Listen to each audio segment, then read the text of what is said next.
किसान के बेटे को जिस दिन गोबर में बदबू आने लग जाए तो समझ लो कि देश में अकाल पड़ने वाला है। यह कथन है महान कथाकार, महान साहित्यकार, कलम के सिपाही मुंशी प्रेमचंद जी का। मुंशी प्रेमचंद जी का जन्म 31 जुलाई सन 1880 को लमही ग्राम में हुआ था। लमही जो कि वाराणसी से 4 मील दूर पड़ता है।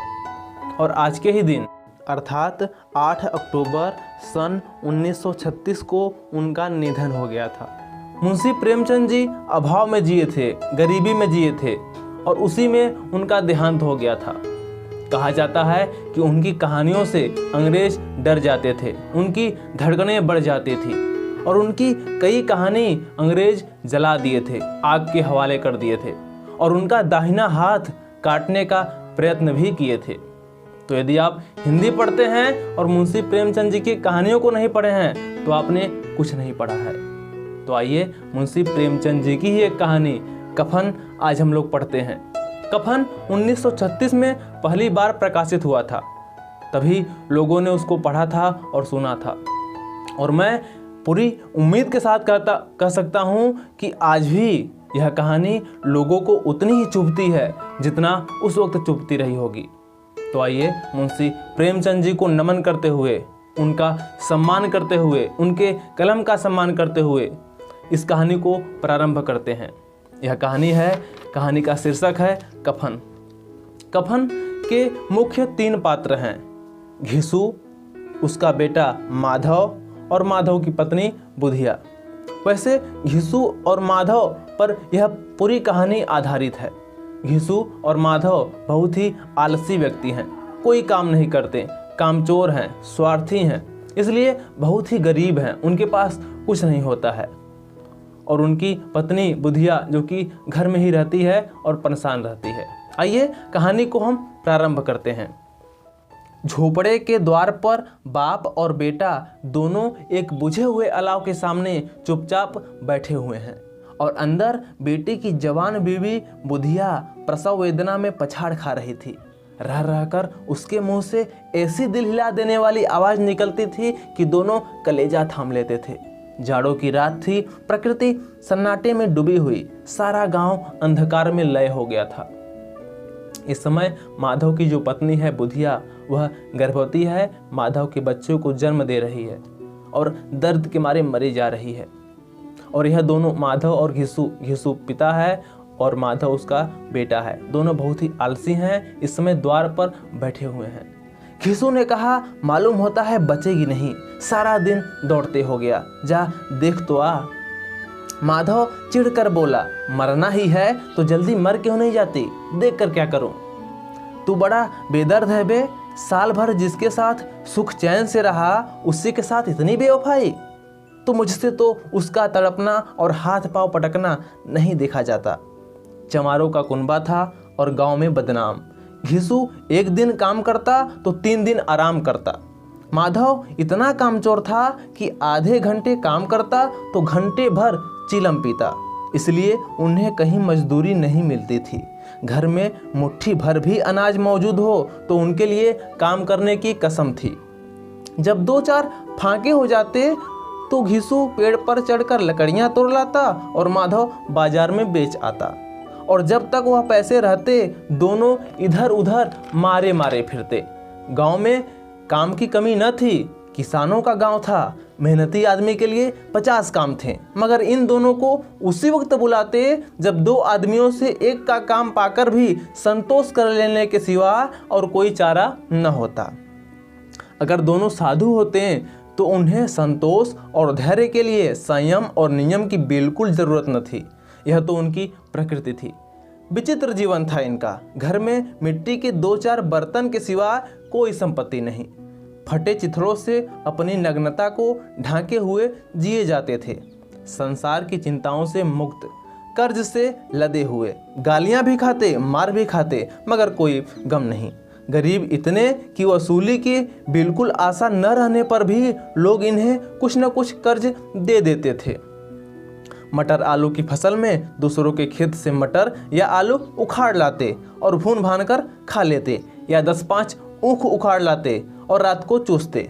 घीसू ने इसी आकाश वृत्ति से 60 साल की उम्र काट दी थी और माधव भी सपूत बेटे की तरह बाप ही के पद चिन्हों पर चल रहा था, बल्कि उसका नाम और भी उजागर कर रहा था। इस समय भी दोनों अलाव के सामने बैठकर आलू भून रहे थे, जो कि किसी के खेत से उखाड़ लाए थे। घीसू की स्त्री का तो बहुत दिन हुए देहांत हो गया था। माधव का ब्याह पिछले साल ही हुआ था। जब से यह औरत आई थी, उसने इस खानदान में व्यवस्था की नींव डाली थी और दोनों बेगैरतों का दोजख बढ़ती रहती थी। जब से वह आई, यह दोनों और भी आराम तलब हो गए थे, बल्कि कुछ अकड़ने भी लगे थे। कोई काम करने को बुलाता तो निर्ब्याज भाव से दुगनी मजदूरी मांगते। वही औरत आज प्रसव वेदना में मर रही थी और यह दोनों इसी इंतजार में थे कि वह मर जाए तो आराम से सोए। घीसू ने आलू निकालकर छिलते हुए कहा, जाकर देख तो क्या दशा है उसकी। चुड़ैल का फिसाद होगा और क्या। यहाँ तो ओझा भी 1 रुपया मांगता है। माधव को भय था कि वह कोठरी में गया तो घीसू आलूओं का बड़ा भाग साफ कर देगा। बोला, मुझे वहाँ जाते डर लगता है। डर किस बात का है, मैं तो यहाँ हूँ ही। तो तुम ही जाकर देखो ना। मेरी औरत जब मरी थी तो मैं 3 दिन तक उसके पास से हिला तक नहीं, और फिर मुझसे लजाएगी नहीं। जिसका कभी मुंह नहीं देखा, आज उसका उखड़ा हुआ बदन देखो। उसे तन की सूध भी न होगी। मुझे देख लेगी तो खुलकर हाथ पांव भी न पटक सकेगी। मैं सोचता हूँ कि कोई बच्चा हुआ तो क्या होगा। सोठ गुड़ तेल कुछ भी तो नहीं है घर में। सब कुछ आ जाएगा, भगवान दे तो। जो लोग अभी 1 पैसा भी नहीं दे रहे हैं, वे ही कल बुलाकर रुपए देंगे। मेरे 9 लड़के हुए और घर में कभी कुछ न था, मगर भगवान ने किसी तरह बेड़ा पार ही लगाया। जिस समाज में रात दिन मेहनत करने वालों की हालत उनकी हालत से कुछ बहुत अच्छी न थी, और किसानों के मुकाबले में वे लोग जो किसानों की दुर्बलताओं से लाभ उठाना जानते थे, कहीं ज़्यादा संपन्न थे। वहाँ इस तरह की मनोवृत्ति का पैदा हो जाना कोई अचरज की बात न थी। हम तो कहेंगे कि घीसू किसानों से कहीं ज़्यादा विचारवान था, और किसानों के विचार शून्य समूह में शामिल होने के बदले बैठकबाजों की कुत्सित मंडली में जा मिला था। हाँ, उसमें यह शक्ति न थी कि बैठकबाजों के नियम और नीति का पालन करता। किसान जो हैं, उनकी भी हालत घीसू की हालत से ज़्यादा अच्छी न थी, बल्कि किसानों की मजबूरियों का फायदा उठाने वाले कहीं ज़्यादा संपन्न थे। इसलिए जहाँ उसकी मंडली के और लोग गांव के सरगना और मुखिया हुए थे, उस पर सारा गांव उंगली उठाता था। फिर भी उसे यह तस्कीन तो था ही कि अगर वह फटे हाल है तो कम से कम किसानों की सी जी तोड़ मेहनत तो नहीं करनी पड़ती, और उसकी सरलता और निर्भीकता से दूसरे लोग बेजा फायदा तो नहीं उठाते। दोनों आलू निकाल कर जलते जलते खाने लगे। कल से कुछ खाया नहीं था, इतना सब्र न था कि ठंडा होने दे। कई बार दोनों की जबानें जल गई। छिल जाने पर आलू का बाहरी हिस्सा जबान, हलक और तालू को जला देता था, और उस अंगारे को मुंह में रखने के बजाय खैरियत इसी में थी कि वह अंदर पहुंच जाए। वहां उसे ठंडा करने के लिए काफ़ी सामान थे, इसलिए दोनों जल्द जल्द निकल जाते। हालांकि इस कोशिश में उनकी आंखों से आंसू निकल जाते थे। आप में से कुछ मित्र यदि गांव से होंगे तो उनको पता होगा कि जब हम लोग तीर में आलू का गुच्छा लगाते थे और उसको भट्टे में भूनते थे, और जब खाते थे, जब उसका छिलका निकाल देते थे, तो छिलका निकाला हुआ आलू बहुत तेज जलता है। जब हम मुंह में डालते थे तो वह आलू यहाँ हलक तालू को जला देता था और जल्दी जल्दी हम निकल जाते थे। यहाँ भी घीसू और माधव यही कर रहे थे। भुने हुए आलू को ठंडा नहीं होने दे रहे थे, क्योंकि उनको जल्दबाजी था, 2 दिनों से कुछ खाए नहीं थे, इसलिए जल्दी जल्दी में निकल जाते थे। हालांकि इस कोशिश में उनकी कई बार आंखें भी जल जाती थी। आइए आगे देखते हैं। घीसू को उस वक्त ठाकुर की बारात याद आई, जिसमें 20 साल पहले वह गया था। उस दावत में उसे जो तीर्थ मिली थी, वह उसके जीवन में याद रखने लायक बात थी, और आज भी उसकी याद ताजी थी। बोला वह भोज नहीं भूलता। तब से फिर उस तरह का खाना भरपेट नहीं मिला। लड़की वालों ने सबको भरपेट पूड़ियाँ खिलाई थी, सबको, छोटे बड़े सब ने पूड़ियाँ खाई थी, और असली घी की चटनी, रायता, 3 तरह के सूखे साग, एक रसेदार तरकारी, दही, चटनी, मिठाई। अब क्या बताऊं कि उस भोज में क्या स्वाद मिला। कोई रोक टोक नहीं थी। जो चीज़ चाहो मांगो, जितना चाहो खाओ। लोगों ने ऐसा खाया कि किसी से पानी तक न पिया गया। मगर परोसने वाले हैं कि पत्तल में गर्म गर्म गोल गोल सुवासित कचौड़ियाँ डाले जाते थे। मना करते हैं कि नहीं चाहिए, पत्तल पर हाथ रखे हुए हैं, मगर वह है कि दिए जाते हैं। और जब सबने मुंह धो लिया तो पान इलायची भी मिली, मगर मुझे पान लेने की कहाँ सुध थी। खड़ा न हुआ जाता था, चटपट जाकर अपने कंबल पर लेट गया। ऐसा दिल दरियाव था वह ठाकुर। माधव ने इन पदार्थों का मन ही मन मजा लेते हुए कहा, हमें अब कोई ऐसा भोज नहीं खिलाता। अब कोई क्या खिलाएगा, वह जमाना दूसरा था। अब तो सबको किफायत सूझती है।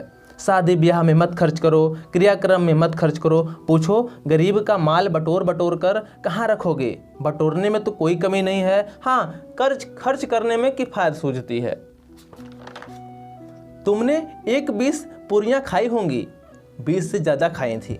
मैं 50 खा जाता, 50 से कम मैंने भी न खाई होंगी। अच्छा पका था, तू तो मेरा आधा भी नहीं है।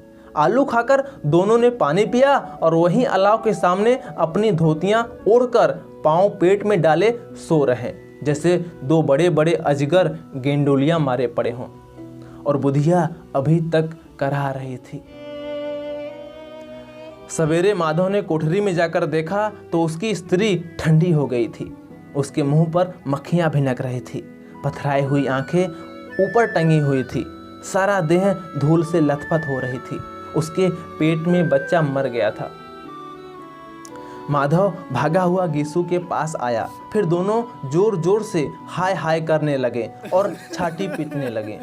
पड़ोस वालों ने यह रोना धोना सुना तो दौड़े हुए आए और पुराने मर्यादा के अनुसार इन अभागों को समझाने लगे। मगर ज्यादा रोने और पीटने का अवसर न था। कफन की और लकड़ी की फिक्र करनी थी। घर में तो पैसा इस तरह गायब था जैसे चील के घोंसले में मांस। बाप बेटे रोते हुए गांव के जमींदार के पास गए। वह इन दोनों की सूरत से नफरत करते थे। कई बार इन्हें अपने हाथों से पीट चुके थे। चोरी करने के लिए, वादे पर काम पर न आने के लिए। पूछा, क्या है बे घिसुआ, रोता क्यों है? अब तो तू कहीं दिखलाई भी नहीं देता। मालूम होता है इस गांव में रहना नहीं चाहता। घिसू ने जमीन पर सिर रखकर आंखों में आंसू भरे हुए कहा, सरकार बड़ी विपत्ति में हूँ। माधव की घरवाली रात को गुजर गई। रात भर तड़पती रही सरकार। हम दोनों उसके सिरहाने बैठे रहे। दवा दारू जो कुछ भी हो सका सब कुछ किया, मुदा वह हमें दगा दे गई। मुदा अर्थात लेकिन। अब कोई एक रोटी भी देने वाला न रहा मालिक। तबाह हो गए, घर उजड़ गया। आपका गुलाम हूँ, अब आपके सिवा कौन उसकी मिट्टी पार लगाएगा। हमारे हाथ में तो जो कुछ था वह सब तो दवा दारू में उठ गया। सरकार ही की दया होगी तो उसकी मिट्टी उठेगी। आपके सिवा किसके द्वार पर जाऊं। जमींदार साहब बड़े दयालु थे, मगर घिसू पर दया करना काले कंबल पर रंग चढ़ाना था। जी में तो आया कि कह दें चल दूर हो जाए यहाँ से, यूं तो बुलाने से भी नहीं आता। आज जब गरज पड़ी तो आकर खुशामद कर रहा है, हरामखोर कहीं का बदमाश। लेकिन यह क्रोध या दंड देने का अवसर न था। लेकिन यह समय क्रोध और दंड देने का न था। जी में कुड़ते हुए 2 रुपए निकालकर फेंक दिए, मगर सात्वना का एक भी शब्द मुंह से नहीं निकला। उसकी तरफ ताका तक नहीं, जैसे सिर का बोझ उतारा हो। जब जमींदार ने 2 रुपए दिए तो गांव के बनिए महाजनों को इनकार का साहस कैसे होता। घिसू जमींदार के नाम का ढिंढोरा भी पीटना खूब जानता था। किसी ने 2 आने दिए, किसी ने 4 आने दिए। 1 घंटे में घिसू के पास 5 रुपए की अच्छी रकम जमा हो गई। कहीं से अनाज मिल गया, कहीं से लकड़ी मिल गई। और दोपहर को घिसू और माधव बाजार से कफन लेने चले। इधर लोग बांस काटने लगे। गांव की नर्मदिल स्त्रियां आकर लाश देखती थी और उसकी बेकसी पर 2 बूंद आंसू गिराकर चली जाती थी। बाजार में पहुंचकर घिसू बोला, लकड़ी तो उसे जलाने भर को मिल गई है, क्यों माधव? माधव बोला, हाँ लकड़ी तो बहुत है, अब कफन चाहिए। तो चलो कोई हल्का सा कफन ले लें। हाँ और क्या, लाश उठते उठते रात हो जाएगी। रात को कफन कौन देखता है। कैसा बुरा रिवाज है कि जिसे जीते जी तन ढकने को चिथड़ा न मिला, उसे मरने पर नया कफन चाहिए। कफन लाश के साथ जल ही तो जाता है, और क्या रखा रहता है। यही 5 रुपए पहले मिलते तो कुछ दवा दारू कर लेते। दोनों एक दूसरे के मन की बात ताड़ रहे थे। बाजार में इधर उधर घूमते रहे, कभी इस बाजार की दुकान पर गए तो कभी उस बाजार की दुकान पर। तरह तरह के कपड़े रेशमी सूती देखे, मगर कुछ जचा नहीं। यहाँ तक कि शाम हो गई। तब दोनों न जाने किस दैवीय प्रेरणा से एक मधुशाला के सामने जा पहुँचे। मधुशाला अर्थात शराब खाना। और जैसे किसी पूर्व निश्चित व्यवस्था से अंदर चले गए। वहाँ जरा देर तक दोनों असमंजस में खड़े रहे। फिर दोनों ने गद्दी के सामने जाकर कहा, साहू जी, एक बोतल हमें भी देना। उसके बाद कुछ चिखौना आया। चिखौना अर्थात चखना। तली हुई मछली आई और दोनों बरामदे में बैठकर शांतिपूर्वक पीने लगे। कई कुज्जियां ताबड़तोड़ पीने के बाद दोनों सुरूर में आ गए। घिसू बोला, कफन लगाने से क्या मिलता, आखिर जल ही तो जाता, कुछ बहू के साथ तो न जाता। माधव आसमान की तरफ देखकर बोला, मानो देवताओं को अपनी निष्पापता का साक्षी बना रहा हो। दुनिया का दस्तूर है, नहीं लोग ब्राह्मणों को हजारों रुपए क्यों देते हैं। कौन देखता है परलोक में मिलता है या नहीं। ब्राह्मणों यानी ब्राह्मण। बड़े आदमियों के पास धन है, फूके, हमारे पास फूकने को क्या है। लेकिन लोगों को क्या जवाब दोगे। लोग पूछेंगे नहीं कि कफन कहाँ है। घिसू हंसा, अबे कह देंगे कि रुपए कमर से खिसक गए, बहुत ढूंढा मिले नहीं। लोगों को विश्वास न आएगा, लेकिन फिर वही रुपए देंगे। माधव भी हंसा इस अनपेक्षित सौभाग्य पर। बोला, बड़ी अच्छी थी बेचारी, मरी तो खूब खिला पिलाकर। आधी बोतल से ज़्यादा उड़ गई। घिसू ने 2 सेर पूड़ियाँ मंगाई, चटनी, अचार, कलेजियाँ। शराब खाने के सामने ही दुकान थी। माधव लपक कर सारा सामान 2 पत्तलों में ले आया। पूरा 1.5 रुपया खर्च हो गया। सिर्फ थोड़े से पैसे बचे रहे। दोनों इस वक्त इस शान में बैठे पूड़ियाँ खा रहे थे जैसे जंगल में कोई शेर अपना शिकार उड़ा रहा हो। न जवाबदेही का खौफ था, न बदनामी का फिक्र। इन सब भावनाओं को उन्होंने बहुत पहले ही जीत लिया था। घिसू दार्शनिक भाव से बोला, हमारी आत्मा प्रसन्न हो रही है तो क्या उसे पुण्य न होगा। माधव ने श्रद्धा से सिर झुकाकर तस्दीक दी, जरूर से जरूर होगा। भगवान तुम अंतर्यामी हो, उसे बैकुंठ ले जाना। हम दोनों हृदय से आशीर्वाद दे रहे हैं। आज जो भोजन मिला वह कभी उम्र भर भी नहीं मिला था।